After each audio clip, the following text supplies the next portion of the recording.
లైఫ్‌లో ప్రతి ఒక్కరికి ఏదో ఒకటి అచీవ్ చేయాలని ఉంటది మామ. అట్లాగే నాకు ఒక చిన్న డ్రీమ్ ఉంది మామ. బహుశా అది చెప్తే మింగతారేమో గానీ, నా డ్రీమ్ ఏందంటే, నేను ఒక్కసారైనా 100 క్రోర్స్ అనేది నేను సంపాదించాలి మామ నా లైఫ్‌లో. అప్పుడే నాకు నా హార్ట్ సాటిస్ఫై అవుతది మామ. నా నా డ్రీమ్ అనేదే 100 క్రోర్స్ సంపాదించాలని.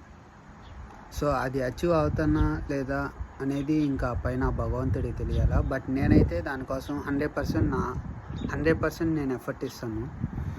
అలాగే ప్రతి ఒక్కరికి ఉంటుంది కదా లైఫ్లో సంథింగ్ ఏదో ఒకటి అచీవ్ చేయాలి. లైక్ నేను ఇలా నా డ్రీమ్ హౌస్ కొనాలి, లేదంటే కట్టాలి.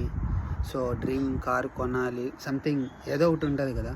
సో అట్లాగా మీ లైఫ్లో మీకు ఏదో ఒకటి ఉంటుంది కదా, లైక్ సంథింగ్ చేయాలని. సో అదేదో కామెంట్ సెక్షన్లో కామెంట్ చేయండి మామ. అందరూ అక్కడ చూద్దాము. సరే, ఉంటా, బాయ్.